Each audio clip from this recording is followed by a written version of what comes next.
साल 1833।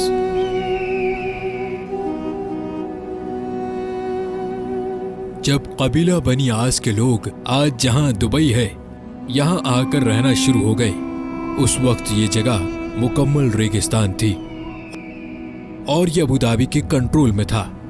दुबई इस वक्त मच्छरों का एक गांव कहलाता था।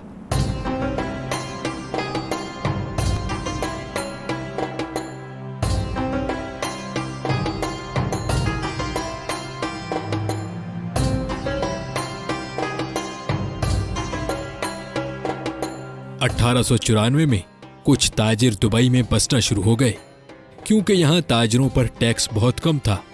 मगर दुबई में अभी भी मछलियां पकड़ने के अलावा कोई खास काम नहीं होता था। 1912 में दुबई की हुक्मरानी शेख सईद बिन मखदूम के पास आ गई और उन्हीं को दुबई का फाउंडर भी समझा जाता है। उस वक्त दुबई में पर्ल इंडस्ट्री यानी मोती ढूंढने का काम उरूज पर था। दुबई की इकोनॉमी उस काम से आगे बढ़ रही थी, लेकिन दुबई अभी भी एक गांव ही कहलाता था। ये 1958 की बात है, जब दुबई के हुक्मरान शेख राशिद बिन सईद अल मखदूम बन गए। यही वो इंसान थे जिन्होंने दुबई को एक गांव से एक शहर बना डाला। उन्होंने दुबई क्रीक, जहां बहरी जहाज आकर रुकते थे, उसको गहरा करवाना शुरू कर दिया। ये जगह बहुत छोटी थी और शेख राशिद बिन सईद जानते थे कि यहाँ बड़े और मॉडर्न बहरी जहाज आकर नहीं रुक सकते। उन्होंने इस प्रोजेक्ट पर बहुत ज्यादा पैसे लगा दिए, इतने पैसे कि ये दुबई की सालाना आमदनी से भी ज्यादा पैसे थे। इसके लिए उन्होंने कर्जा भी ले लिया। ये एक बहुत बड़ा रिस्क था, लेकिन शेख राशिद जानते थे कि इस प्रोजेक्ट से दुबई की इकोनॉमी पर बहुत गहरा असर पड़ेगा और ये प्लान वाकई में कामयाब हो गया। अब दुबई में बड़े साइज के बहरी जहाज भी आकर रुकने लगे। इससे दुबई में गोल्ड मार्केट भी फैलना शुरू हो गई। शेख राशिद अक्सर यूरोप और इंग्लैंड जाते रहते थे और ये वहां पर बनाए गए इंफ्रास्ट्रक्चर से बहुत मुतासिर थे, खास तौर पर लंदन से। उनको लंदन की सड़कें और वहां पर बनी हुई अंडरग्राउंड ट्रेन सिस्टम बहुत मुतासिर करता था। उनके दिल में भी ख्वाहिश थी कि दुबई एक दिन ऐसा ही मॉडर्न शहर बन जाए। शेख राशिद ने दुबई को एक शहर की शक्ल देना शुरू कर दी। साल 1959 में उन्होंने दुबई में एक मॉडर्न एयरपोर्ट भी बनवा दिया।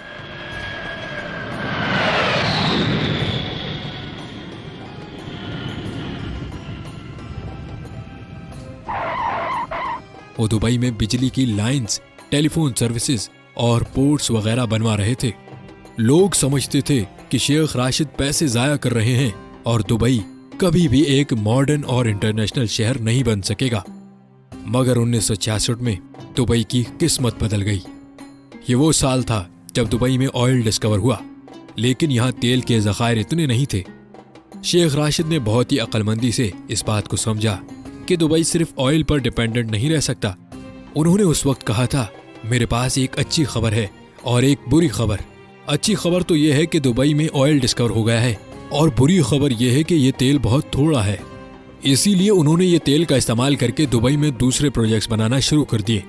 उन्होंने दुनिया भर से बड़े बड़े इंजीनियर्स और आर्किटेक्चर्स को बुलवाकर दुबई को मजीद तामीर करवाना शुरू कर दिया। जैसा कि 1979 में दुबई में एक ऊंची बिल्डिंग बनाई गई, ऐसे कई प्रोजेक्ट्स दुबई में शुरू हो रहे थे। 1981 में शेख राशिद इस दुनिया से चले गए।